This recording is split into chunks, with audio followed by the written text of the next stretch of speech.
Assalamualaikum warahmatullahi taala wabarakatuh, and good day everyone. So today is our asynchronous lecture week number 7. Okay. So we are going kita sekarang berada di chapter 3, and so far we have covered the followings. Okay, we have discussed about tangent lines and rate of change. Okay, introduction to derivative, and then from there we started to go into the derivative as a function and how to differentiate using rules of differentiation. Okay, so inside these rules of differentiation ni, there are product rule, quotient rule, power rule and so on yang kita dah discuss so far kan. And part of it adalah kita tak habis lagi, we still have few rules of differentiation to discuss. So we are going to complete the rules of differentiation hari ni. Okay, so ni just to recap back lah. Siapa yang masih lagi, especially the direct intake lah. Okay, direct intake maybe you haven't so take your time untuk go through the video that I have posted to about the following subtopics ni kan. Sebab hari tu saya cakap this one you can KIV first, just go direct to these rules of differentiation. Make sure you understand example 4. Jadinya from now on you can spend masa lah on your own time. Okay, no rush yet. Okay, from example 1 to example 3 fahamkan juga. Okay, alright, so far we have discussed the followings here, and if I'm not mistaken we stop at example 7 during our synchronous class on Thursday week 6. Okay, alright, so now we are going to proceed with these derivatives of trigonometry. Okay, derivative of trigonometry. Okay, untuk derivative of trigonometric ni, semua orang tahu kan what is trigonometric function. Okay, before we proceed to derivative of trigonometry, dia punya fundamental basic dia, you all kena tahu dulu apa itu trigonometric function. But rasanya saya dah buat survey sebelum ni. I think most of you are aware about this trigonometric function where we have actually overall 6 functions kan. We have sine x, cos x, tangent x kan. Then we have 1 per sine, we have cosecant x. Okay, cosecant x, 1 over cos x, we have secant x, and 1 over tangent x is cotangent x. Okay, okay, so maknanya sekarang ni kita nak discuss okay, macam mana kita dapat the derivative of kita ada formula sebenarnya. Yes, we do have formula. Derivative of trigonometric function. You tak payah nak itulah dia dah ada formula siap-siap dah. ddx of sin x is cos x, ddx of tangent x is secant square x, ddx of secant x is secant x tangent x, and the following that we have over here you boleh tengok sendiri. But in this kat sini, in this slide, they are trying to show how do we actually get the only one lah, kita guna satu, we choose one function, trigo function, which is y equals to sin x. How actually we derive until we get dy dx is equals to cos x, macam yang dalam what is listed in the formula over here. Okay, we have ddx of sin x is equals to cos x. So in this slide number 17 ni, I'm going to show how actually we derive y equals to sin x to its derivative, we get cos x. Okay, so in here we come back to the beginning of derivative. Okay, we come back to the definition of the derivative yang saya kata to the direct intake hari tu. If you tak faham, you may skip first. Okay, so now it's time for you to revise balik. Okay, to revise balik macam mana kita dapat the derivative using the definition of the derivative. Okay, so for your information, derivative ni kita ada 2 cara untuk kita dapat. The first cara, which is the fundamental technique, is using the definition of derivative. Maknanya kita kena derive the derivative of a function based on the definition of derivative. cara kedua yang semua orang suka, which is we simply directly use the formula given. Alright, tapi nak tak nak you kena tahu ya macam mana we derive or we define the derivative of y equals to sin x, for example over here.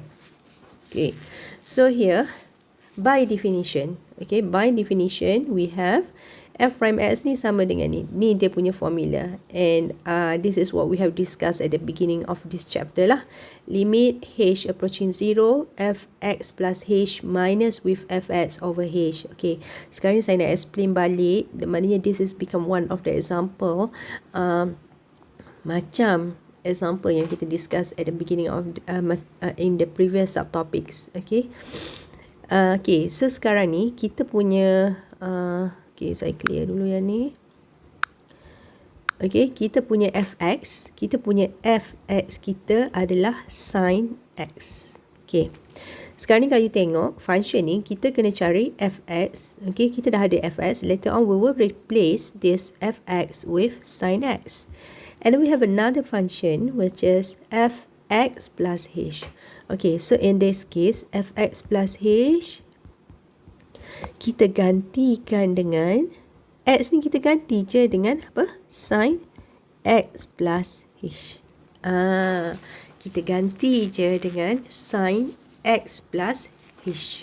Okay, so in this case kita akan dapat, setuju tak? Fx plus h ni kita akan dapat sin x plus h, and fx ni pula kita akan dapat sin x. Alright, so in this case we have sin x plus h minus with sin x.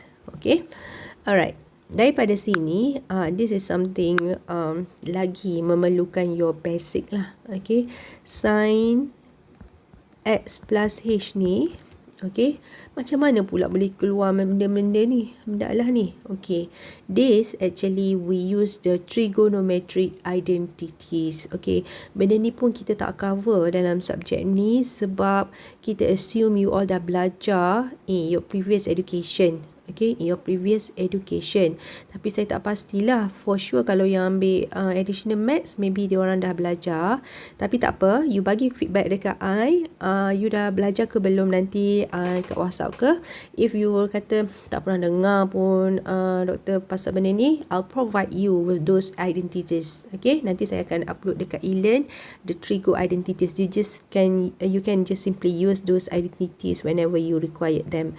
Okay, so sin x plus h ni dia sama dengan, okay, dia ibarat macam sin a tambah b. Sin a tambah b, kalau you tanya macam mana dapat ni, ni panjang ceritanya. Sebenarnya you boleh lah, kalau you interested, you boleh try to cari kat YouTube ke. Okay, I think there's a lot of available resource talking about trigonometric identities. Okay, Trigo Identities saya tulis. Okay, Trigonometry Identities. Okay, so by right, this Trigonometric Identities, sin A plus B ni dia akan is equals to sin A cos B. Okay, tambah, okay, yang ni sin A cos B. Yang kedua dia akan terbalik. Dia akan jadi sin B cos A. Nampak tak? Senang je. Sin A plus B is equals to sin A darab dengan cos B. Lepas tu kali kedua, the second term dia tukar angle je. A ni jadi B, B jadi A. So plus sin B cos A. Alright. So here, instead of A and B, we have X and H. Okay, we have X and H. Alright. Okay, we have X and H. So we have sin X cos H. Okay. And then here we have cos H sin X. Betul ke ni? Macam sama kan? Cos H sin X. Yang ni pun sebenarnya saya tukar position je.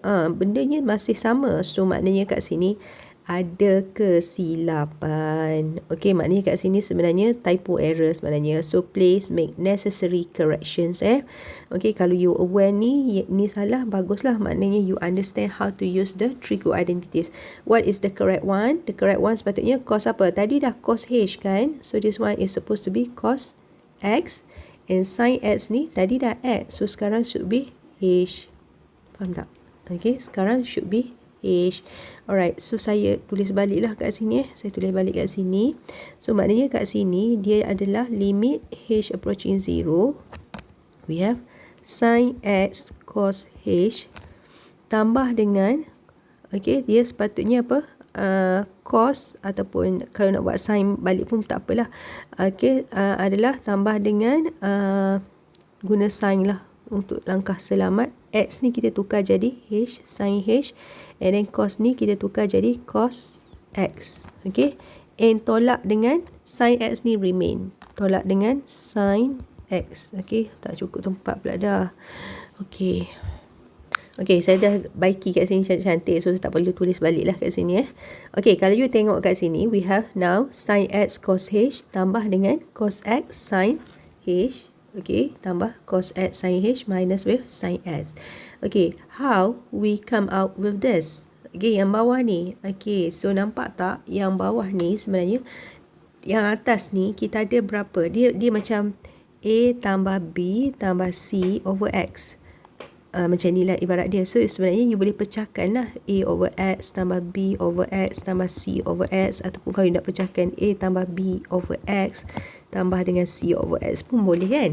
So maknanya macam ni saya pecahkan kepada dua terms. Okay, over H satu term sin X cos H minus 1. Okay, sin X cos H minus 1 over H, and satu lagi sin H cos X over H. Okay, so macam mana kita pair ni? Yang ni datang dari mana? Yang ni datang daripada kita faktorkan sin X cos H dengan minus sin X ni. Kan? Kita ada, maknanya kita satukan sin X cos H minus with sin X over H. So bila kita faktorkan ni, sin X berada di luar. So we have cos H minus 1 over H. Okay. And then tambah sin H cos X over H ni, yang second term. Yang ni je lah, kita just carry on. Okay, dan daripada sini, according to the limits rule, yang ni you have to do some study balik dekat dekat limits chapter 2. Okay, sambil-sambil revise for your test 1. Okay, we can pecahkan, kita ada limits H approaching 0 sin X. Okay, sebab ni multiply, darab. So, darab dengan limit H approaching 0 cos H minus 1 over H. And then tambah dengan limit, saya pecahkan juga sebab dia ada dua function ni. Macam ni kita tak boleh nak buat satu lagi H bawah cos X over H ni, dan satu lagi H bawah sin X over H, sebab dia darab. Okay, there's no such thing like this. Sebabnya maknanya kalau macam mana kita nak cakap, A, B over X, you tak boleh nak buat A dia sama dengan A over X darab dengan B over X. Kalau macam ni, dia dah jadi A, B over X square. Salah. Okay, salah. So, maknanya dia adalah Dia adalah ni. A, you boleh buat sama ada AX darab dengan B, ataupun maybe B over X darab dengan A. Dia sama. Okay, faham Alright, ada keperluan lah kenapa kita perlu buat macam ni sebenarnya. You akan nampak ni nanti. Okay. Okay, so sekarang ni, yang ni, bila kita pecahkan, kita akan dapat sin X as H approaching 0 dengan limit H approaching 0 cos H minus 1 over H. Okay. The second one pula, saya pecahkan dia menjadi limit sin H over H as H approaching 0 darab dengan cos X. Okay. And given to you, lagi dua formula. Okay, lagi dua formula where it is stated that limit theta, ni theta angle, limit theta approaching 0 as cos theta minus 1 over theta is equals to 0, and satu lagi limit sin theta over theta is equals to 1. Kita ada ni. Okay, kalau you nak hafal pun boleh, tapi kalau you nak derive pun tak ada masalah, you may. Okay, sebab okay, ingat tak? We do again we use chapter 2. The simplest one, kalau you gantikan, okay, kalau kita gantikan limit theta approaching 0 ni, kalau kita ganti, kita akan dapat cos kosong tolak 1 over kosong. Cos kosong adalah 1. So 1 tolak 1 is kosong over kosong.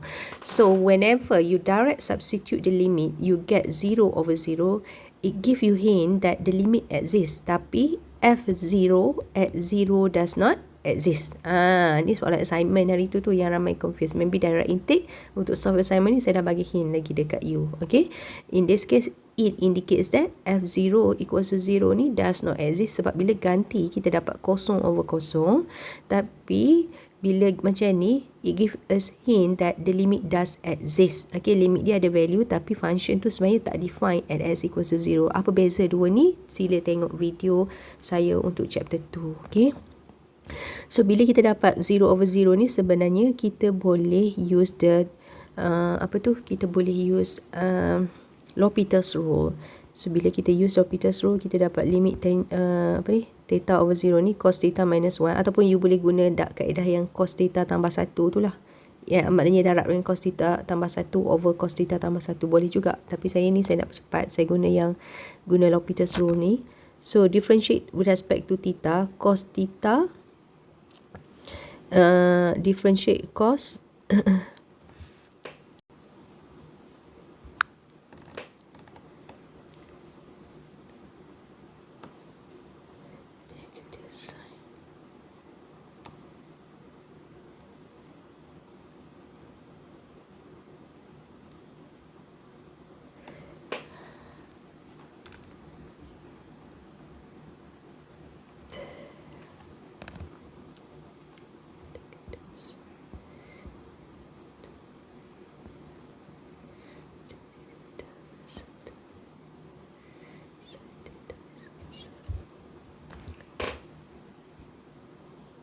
okay, sorry, tersenyap tadi. Okay, sekejap. Okay, kita differentiate cos theta minus 1. Differentiate cos, yang ni sebenarnya kita guna dulu apa yang ni formula ni. Okay, cos theta is equal to negative sin x. Okay,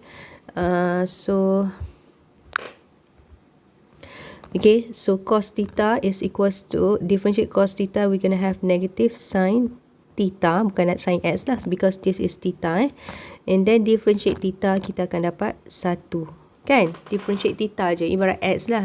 Differentiate x respect to x, kita dapat 1. Ni differentiate theta respect to theta, dapatlah 1 juga. So in this case, ganti negative sin theta ganti, maknanya negative sin 0 lah. Ganti theta ni dengan 0 over 1 ni 1 lah. So, sin kosong adalah kosong. So, that's why kita dapat kosong kat sini. Begitulah ceritanya. Okay, yang ni pula macam mana dapat 1 ni? Sama juga. Differentiate sin. Okay, differentiate sin you akan dapat cos theta. Okay, and differentiate theta you dapat 1. Limit theta approaching 0. So, cos kosong adalah 1. 1 over 1 lah. Macam tu. Just revision lah. Tapi still kita guna, if you use this method, you need to know the derivative of trigonometry and you may use this. Ataupun sekarang ni terima je lah dulu. Okay, terimalah dulu formula dia ni macam ni. Okay, terima je lah dulu formula dia ni macam ni, which is limit cos theta minus 1 over theta as theta approaching 0. Okay, limit cos theta minus 1 over theta as theta approaching 0 is equals to 0. And limit sin theta over theta as theta approaching 0 is equals to 1. Okay. So, kita akan guna these two formulas ni. Nampak tak kat sini? Ni kan sama. Cos h minus 1 over h as h approaching 0. Beza dia kita ganti h ni dengan theta je. Okay. So, in this case, this is equals to 0. And sin h over h pula, the second term ni pula, yang ni akan jadi 1. So, the first term, apa terjadi pada the first term ni? Gone. Sebabnya dia darab dengan kosong. So, sin x darab dengan kosong akan jadi kosong. In fact, limit h approaching 0 ni, kalau kita ganti dengan h pun, sin h as h approaching 0 pun kosong kan? So, kosong darab kosong, kosong lah. And the second term, sin h over h ni 1 darab dengan limit cos x as h approaching 0. Nampak tak? Ni h, ni x is independent. Bukan kata you boleh ganti x ni dengan kosong. Tak boleh sebab ni x, bukan h. So, dia remain as cos x lah. There you go. We get the derivative of sin x here is equals to cos x. Okay, where fx is equals to sin x. Ni dia punya derivative. f prime x. Okay, alright, we stop here for this. Then we'll proceed in the next video, example 8 and as well as example 9 very soon. Okay.